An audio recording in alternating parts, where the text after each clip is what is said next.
Good afternoon, YouTube world. I'm your host, Paul Italia. Today we have a very, very great interview set up with a superstar arm wrestling world champion from Sweden, Carolina Pettersson. What's up, Carolina? How are you today? I'm good, very good. Just had my dinner, so I feel good. How are you? Oh, I'm doing well, doing well. Very excited to talk to you because I know you have a big upcoming super match at the East vs. West 8 set by Engin Terzi. And we got some fireworks set up for that match. And you'll be going against a very tough opponent, Elizabeth Mocek. So I want to kind of just get into first, how long you been arm wrestling and how did you find arm wrestling? I want to hear all the details. Yeah, so I started arm wrestling when I was 15 years old. And I got into it through my dad, who was doing arm wrestling. And I just tried it out, and I was really bad at it. I was a very skinny girl, and I didn't have much strength or anything, but I wanted to try it, and I went on a competition, and I lost all my matches, but I still continued to train, and after a while, I got pretty good at it. So I want to know, what was arm wrestling like in Sweden then? Was it very popular? Was it a up and coming sport? Like, where were we at when you first got into arm wrestling? It was and still is like an underground sport. Like it's not very well recognized, but it's more recognized now than it was then. Like there will always be information in some of the bigger newspapers if we had some achievements on the worlds and on the European championships and so on. So it's like acknowledged, but there are still people who still thinks that it's just something that you do when you're drunk at a party, you know. Some people have a hard time to understand the concept of professional arm wrestling. But I guess that it was like more underground than it is now. And we also have had very big names here in Sweden, like Heidi Andersson and Sarah Beckman, who have gotten a lot of like attention. They do very good things, and they are public people that have been public people in Sweden. So it has definitely helped. Yeah, those are two definitely legends of our sport and definitely helped grow our sport big time for sure. So I wanted to ask you, Carolina, so you went into your first tournament when you were 15 years old, and you said that you didn't do too well. You got your butt kicked kind of. Did that light a flame under you after that? Was that like, okay, it's time to start training. It's time to start, getting stronger on the table. Like how did that all begin? Yeah, exactly. That's what it did, because I was like flash pinned, in all of my matches. But I was still like, maybe if I would have been a bit faster, I could have done something. And I saw potential, even though there wasn't really any potential. There was, but I mean, I was flash pinned. But I still saw like I could get better and like train and so on. So I got motivated from it. So that's the interesting part, that I didn't like quit. And I think that many of us, even though we might start off not being the best arm wrestlers or maybe not being good at it at all, we still like the sport. Yeah. So I have a very similar story. I started with bodybuilding. I did 25 years of bodybuilding, always was living in the gym. And the actual two people that I ran into at the gym were two pro arm wrestlers, and they see me, and it was actually Nancy Locke and Eric Waffel, and they invited me over to their house, and they're like, yeah, we throw arm wrestling practice. So I'm like, oh wow, that's even a thing. I didn't even know that's a thing. So they're like, yeah, you look real strong and everything. Come on over. So I don't know if you're familiar with Nancy Locke, but she's like a superstar arm wrestler, been arm wrestling 25 years or so, from Canada. And she's about probably maybe a little smaller than you, maybe 125 pounds. very tiny. And, I'm all living in the gym 25 years, all muscled up. So when she wants to get on the table with me, I just kind of looked at her like, I don't want to hurt you and everything. And she's like, nah, let me grip that hand. And oh my God, she took me for a ride to the pin. It was so damn fast. So that was my first time introduced to the table and getting humbled by a 125-pound girl just looking at me, and just took my soul that day. So it just sparked a fire under me. I'm like, yo, I gotta beat her. I can't let this happen. So that was the way my journey started off and all.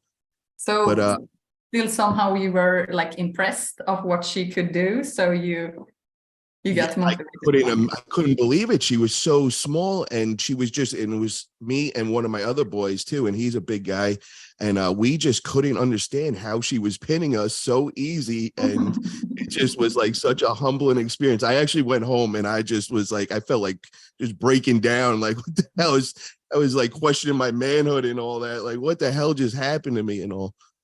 Yeah, so, because that's interesting. I think in a male perspective, it would be maybe harder to get pinned like that by female, but still people stay in the sport and I'm sure you do that to a lot of guys. I watched you pull, and I could see the strength and the speed, and I'm sure you get a lot of these guys on the table, and you just, humble them very quickly. Yeah, and it's important to have males to train with. I think that are not that doesn't get offended or anything. They can train with you, and they can train you, and they won't get ego offended. They put the training first, and they want to help you. And I appreciate that we have so many of those in the sport. It's makes it easier. That leads me to my question is, was there anybody that mentored you? Was there anybody that you looked up to in arm wrestling that you wanted to follow their path? Early? Yeah, when you first begun, is there anybody that took you under the wing and, kind of helped you out, or somebody that you kind of looked up to and, you wanted to be like them as an arm wrestler? I have gotten help from many people. My coach that I have in Sweden, Roine Eklund, has been helping me from early on, and I have also gotten help from a few other international people, which I appreciate, but I don't know if I can say mention a specific person that has been the one to I don't know that. But then there are people who have inspired me a lot, who I looked up to, like Fia, that we talked about before we went live. Reisek, I have always looked up to her because I think that she has such a positive attitude, and she just you feel happy when you see her, when you're around her, and she's still a very, very good arm wrestler, but very humble, and that makes you look up to someone. So yeah, so just for people that don't know, Fia Reisek, unbelievable arm wrestler, world champion as well. And, I got the pleasure of meeting her at East vs. West 4, her and Malin, and what a great energy they put out. Just being around them, you're constantly laughing, you're just having a great time.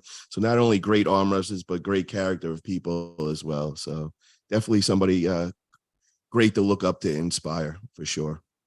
So I was going through a lot of your past matches, and oh my God, do we have endurance, Carolina? It is crazy. Some of these matches, you're there for 2-3 minutes in the center. And I seen a couple of them with Victoria Carlson. And it looks like you guys go back and forth with some crazy wars. So is it 100% true? Do you have the longest female match in history? Because it looked it was 2-3 minutes. You were just in the middle. I've never seen anything like it. The closest thing I could compare it to was when Jerry Catterett and Mike Todd went at it, and they just had that crazy war. So kind of tell me about you and Victoria, and it seems like there's like a little rivalry back and forth with you guys. Yeah, there. You could say that there is rivalry, 100% true. The thing is that I had a long break from arm wrestling for like, it was 8 years, or it was really 10 years that I didn't compete internationally at all. Okay, so you didn't compete internationally, but were you still practicing and still part of arm wrestling? Not the main time. Okay. I just went to, I trained like 3 months and I went to the nationals, Swedish nationals, like 2 times in this period. Because I wanted to start again, but then there were like other things coming in the way. So I didn't. I decided I'm going to start now, I'm going to come back and I'm going to go internationally, but it never happened. So the thing is that Vicky, as we call her, she just started to get better when I quit. And then I had a break, and we had a long match at Swedish Nationals 2019, but I won both left and right. And then we went in the same category in Worlds last year, 60 kilo category. And I had a tear on my tendon. Oh no. Yeah. Which tendon, your bicep or your wrist? Which one wrist. was it? On the wrist. Okay. It was 10 days out of the Worlds. Yeah, so then I had a plaster, like I had my arm in, it was like in 90 degrees. So I couldn't, like, I didn't have any range, but I still pulled left because, yeah, I was going there and everything. And I think I seen that. You had like a cast on, you were holding the peg and you had like a cast on or something on your arm, right? Yeah, exactly. That's what I mean. I don't know what the word is, but I say plaster, but I mean, it was like in 90 degrees. So I didn't have the range of motion. So when I pulled like with my left, I got here and then I couldn't go any further. And the same on the opposite side, like I couldn't extend either way. So that time I lost to Vicky. And then we had this super match that was like one of the longest matches in history. And it was very, very, very, very close.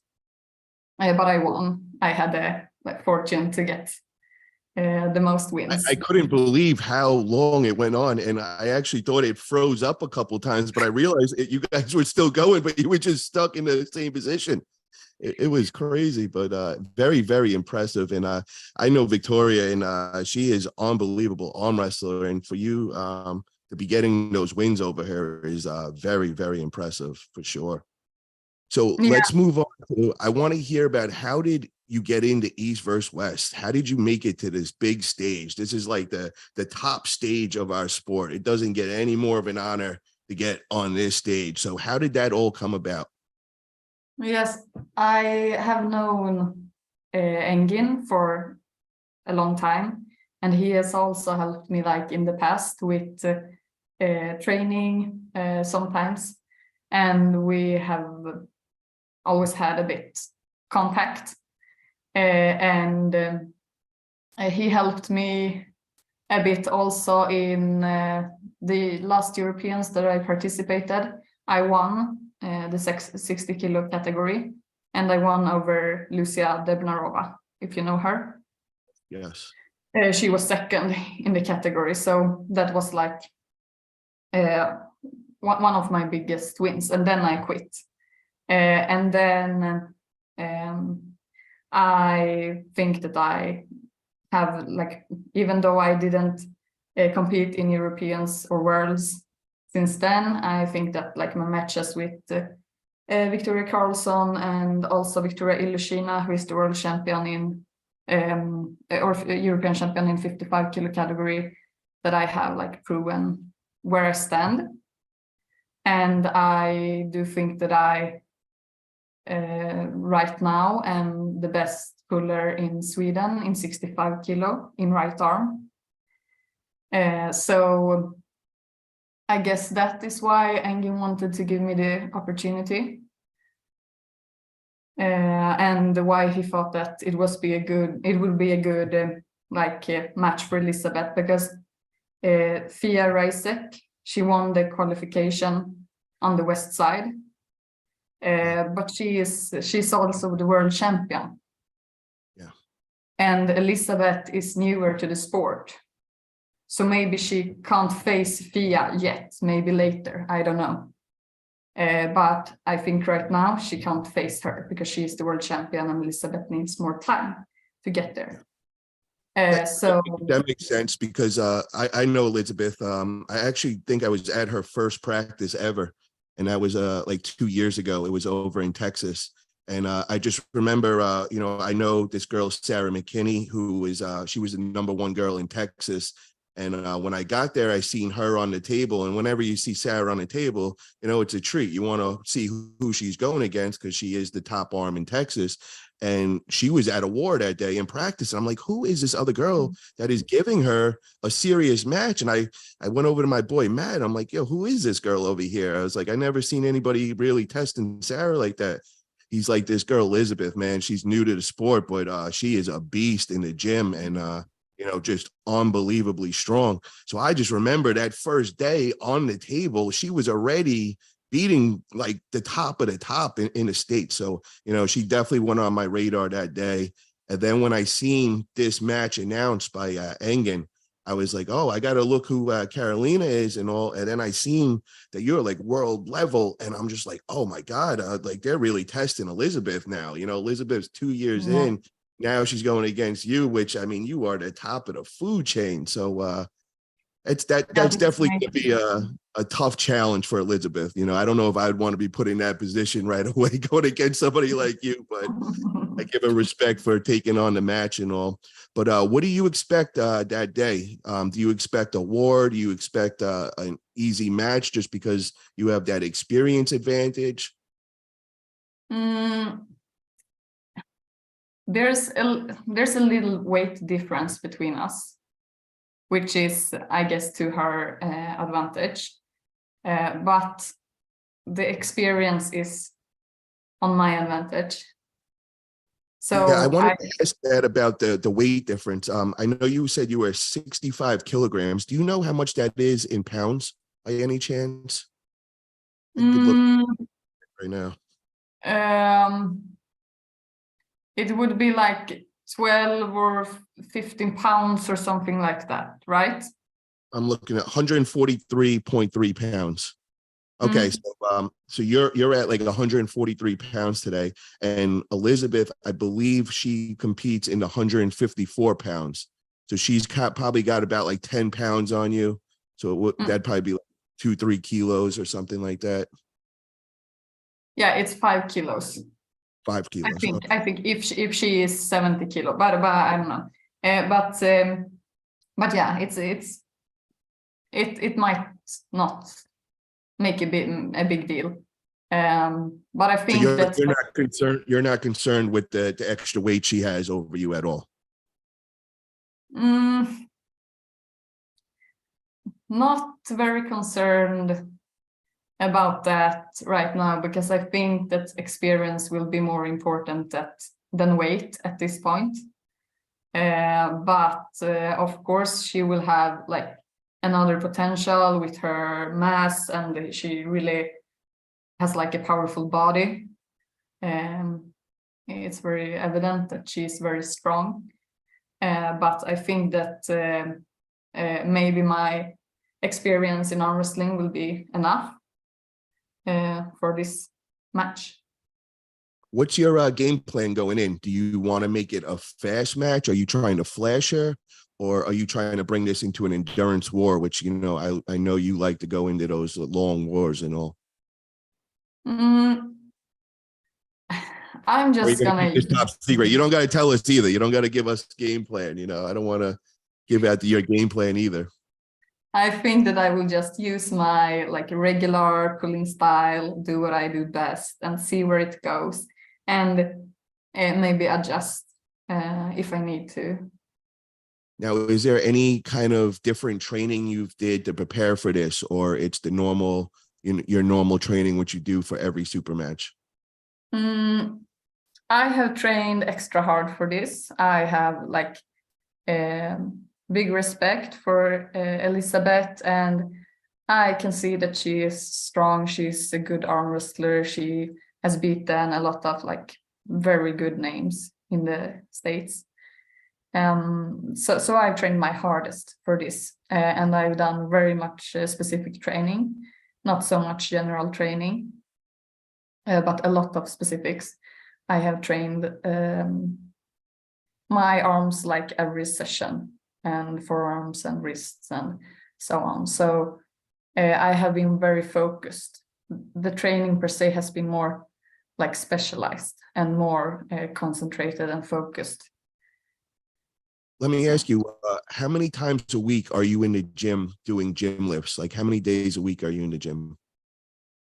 It depends on where I am in the cycle, because the programming cycle, because when I do like more reps, more repetitions, I am able to train like 6 times a week. But when I am at lower reps, like 3 reps or 2 reps or 1 rep, when we're closer to competition, to max efforts, it is very very taxing on the body, right? Yeah, exactly. Thank you for the word. It's very taxing. It exhausts the muscles like right away. So then it's just like 4 sessions or something. And because then about table time, how many times a week do you get on the table? Unfortunately, I haven't had like the opportunity to train a lot on the table, but I have gotten about maybe 3 times a month. Oh wow, okay. Yeah. So you're not a big believer in table time. You're more of like a gym getting ready for a match type person. No, I believe in table time. I think it's the most important thing, but it's just that I don't have a club in my city. Okay. So it's more of a logistic problem. I also have 3 kids, so I don't have like all the time. So it's been a logistic problem to get arm wrestling sessions. But so you got a lot of balancing to do. You got a family life, and you got your training for a super match, and I see exactly. It's not the easiest thing to get it all together, but I understand. And to everybody in the chat, guys, if you haven't already, make sure to click that thumbs up button if you're enjoying this content. I haven't been paying attention to the chat room. Let me quickly say hello to everybody. Ryan Bowen, what's up? Ryan's in the house. Devin's Forum. Silky Wilkie, what's up, my man? Tall Paul. How's everybody doing, guys? Yeah, sorry, I seen you guys been hitting me up. I haven't really been paying attention, but I'll be watching the chat now, guys. So if you guys have any questions for Carolina, please post them up. I'd love to ask her. So Carolina, what's next? You got your big match at East versus West 8 and all. So I want to kind of know what's your goals in arm wrestling? Like, what are you trying to do? What are you trying to accomplish? right now I want to win the Worlds. And which weight category? That's the 65 kilogram or the 60? I haven't decided yet. Okay. But I have been in like 55 and 60 previously. And I think that I will decide after this match what category I will be going in for the Worlds that is coming up. But the main goal is to be the world champion. Oh, that's great. Yeah. Now, who is on your radar? I know it makes a difference if you're going to go after the 60 kilogram or the 65, but can you give us like an example of like, you know, some competitor that's in the 65 kilogram that is on your radar that, you know, might be your competition for the world title, or somebody in the 60 kilogram? Is there anybody that you've been keeping an eye on pretty closely? Yeah, like in the 60 kilo category, there's right now Esra Kiraz of Turkey. Oh, okay, I've seen her. Yeah. Yeah. And also Dimitrina Dimitrova of Bulgaria. I think that she got married, so she has another surname, but I don't remember it. Okay. Lucia Debnarova has been the best like for every year on left arm, but this year she got defeated by Estra Kiraz. Then in So 65, you're looking to go after both arms. You're not just a right arm. You're going left and right. You're going for the world champions. not right now, maybe, but in the future, definitely, I'm going for both arms. Yeah. What would you consider your stronger arm, your right or your left? It has always been my left, but right now I'm not sure because my right is feeling very, very good. Very good. Very nice. Now, what is your favorite style of arm wrestling? Are you do you like going inside? Do you like going outside? Do you ever do a press? Like, what's your style? What do you consider? I'm a top roller. I go outside. It's always the style of my choice. I think I need to learn how to press. Okay. Because I have done top rolls where I've lost my wrist. And then you have to like have it in your toolbox to be able to finish matches up a lot more quickly than I previously have done. Got to learn that flop press from Jerry Catterett. Yeah, exactly. That's what I have to learn. I don't think everyone can do it like he does it though, but speaking of that, Carolyn, who do you have winning that match between Hermes and Jerry Catterett? And you're going to get to watch that firsthand right in front of you. That's going to be a great one. Yeah, it's going to be a great one. All of them are going to be great matches. I look very much forward to seeing them as well. But I actually have belief in Jerry for this match because he just seems so hard to pin, you know.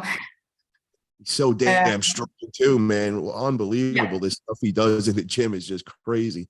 Yeah, and his style is so like unique in some ways, so he always bring interesting matches.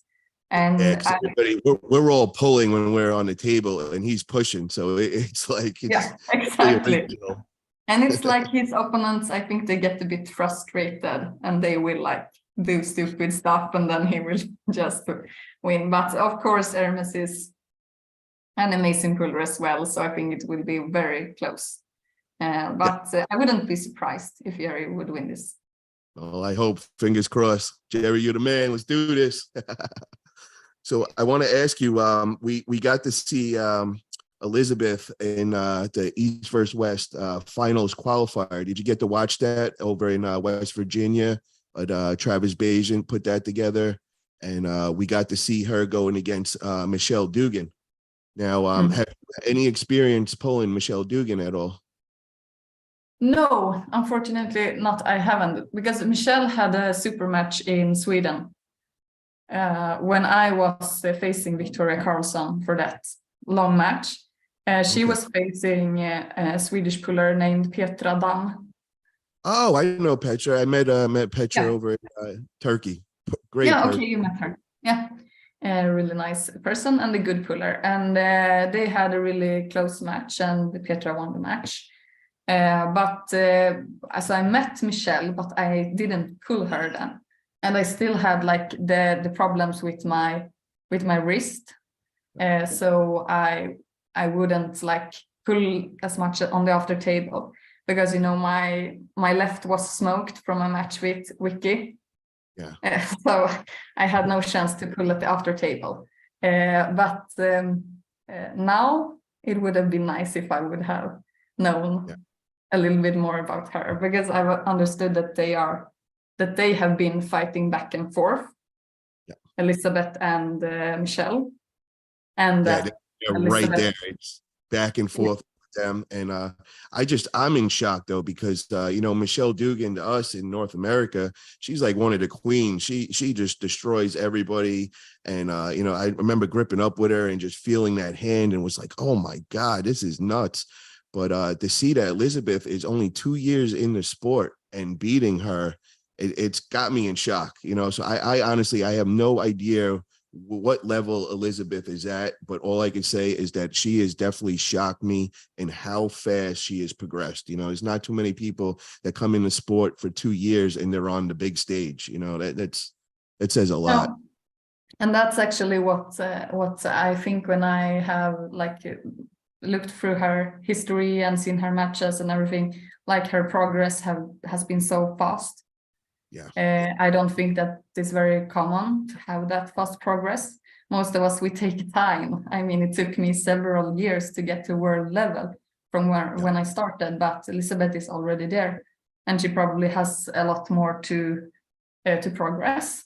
So it will be interesting to watch her in the future, for sure. And it will be interesting to see what level she is at on Saturday. Now, what do you expect from her? Do you expect her being very technical, or do you expect more of just brute horsepower? Because I don't know how much technique you could really learn in 2 years, but I could say from what I see, the videos she's putting out there of her gym, you just you got to say the horsepower is just nuts. She's just so powerful. But do you expect her to be very technical puller as well? No, I think we talked a bit about this on Engin's pod as well. I don't know how much technique you can develop in 2 years. It's only so much, and also when you have so much strength to begin with, you tend to be used to using your muscles in a more isolated way, and it might be harder to actually get the technique right in a short period of time, because you're used to using either your bicep or your back or so what I expect is that she will be very, very strong, but not very technical. But we talked about this in Engin's pod, and she told me that she thinks I underestimate her and her technique. So that will be interesting to see as well. I got to ask you, do you have a message for her right now? Because I'm sure she's probably watching, or, she's going to be watching, but do you have a message for her?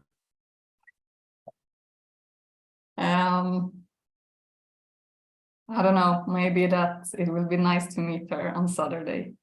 Oh, you're too nice. I wanted to hear something more. Come on. I know. Let's get a little drama in there. It will be nice to pull her, and it will be nice to win. I can say that. What do you think the score is going to be, the ending score?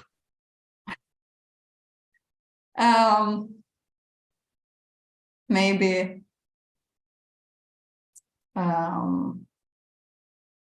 maybe I'm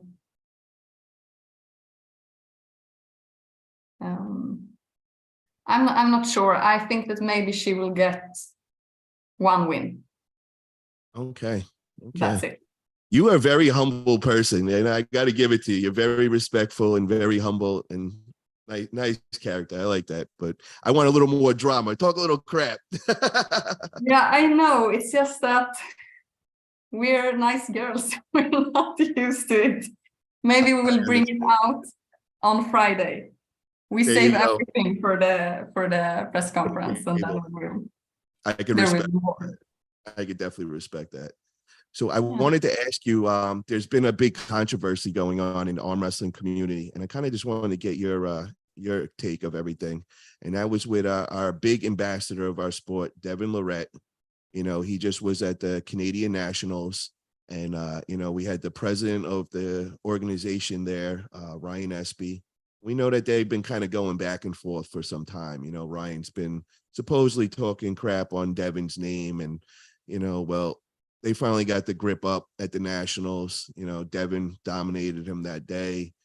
But what happened after is kind of what's taking over. It's the whole conflict. You know, now the ethics committee is going after Devin, and you know they're bringing up charges and investigations and all this crazy stuff from arm wrestling. So I just wanted to get your take on the whole situation. Did you get to see, first off, the match between Ryan and Devin that day? And no, I didn't see it. Okay. Like I follow most of like what Devon is doing and who is pulling, but he's pulling a lot, right? Yeah. So I missed this one. And I have just seen that there's been a controversy, but I haven't like read into it or done any fact checking or anything. So I really don't know what it's about, and I don't know previous history either. Okay. But I guess that they will like solve it somehow, and I hope that there isn't any like bad blood, or what they say, that someone is doing anything in bad faith or in like, you know, to get to another person. If someone would do that, it would be really, really, really bad for everyone and for the sport. But I don't know. Yeah, I agree. And I just hope that they could resolve their issues, and we could put this drama behind us. I know on Neil Pickup's channel, I believe it's tomorrow, they'll be going live, and it's going to be Devin and Ryan and Neil Pickup, and you know, they're going to try sorting everything out. So if you do have some time tomorrow, make sure to get over to Neil Pickup's channel, and you can kind of catch up on everything. It should be pretty interesting to watch, so to say. Yeah, definitely, because it's also hard to like say something about it when you don't like have the facts. So it's always good when cards are on the table. They say that in English as well. Yes. Well, like you show your cards. There you go. Yeah.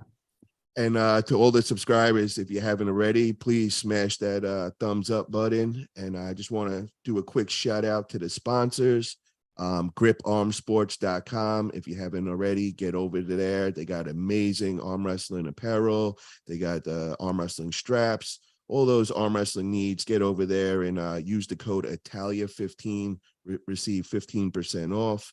Also, if you're looking for some arm wrestling handles, get over to gripzilla.com. Use the code Paul10, receive 10% off. And then, of course, if you guys have any injuries, definitely get over to Vitacell Biologics, stem cell therapy. If you haven't already, you've seen Devin and Jerry and, you know, all our greats in our sport are getting treated by this stem cell treatment. And I mean, these guys are coming back to their prime years from it. So if you have any injuries or anything like that, make sure to check them out. I'll attach their link in the description. And also, guys, Carolina, do you have any kind of social media platform or anything that you want us to shout out on here right now? I don't know. Are you on YouTube at all? I'm not on YouTube. I use my Instagram for like updates on trainings and matches and so on. So get over to her Instagram. Make sure you follow over there. You could follow her journey in arm wrestling. As you know, she's got a very, very big super match coming up this weekend at East vs. West 8. Very excited about that. We're going to wish you the best. Hope you have a great, healthy match and all. And anything else that you'd like to throw in there before we call it a day, Carolina? No, just very nice to talk to you. And maybe we'll meet someday. Definitely. I really thank you for coming on. You have an open invitation anytime you want to come on my channel. You are always welcome. And like I said, I wish you the best in your arm wrestling journey. I'm very curious to see if you choose to go to 60 kilogram or the 65 kilogram route. I'll definitely be following and keeping a tab on you on that. So thank you again for coming on, and good luck next week in Carolina. Yeah, thank you so much.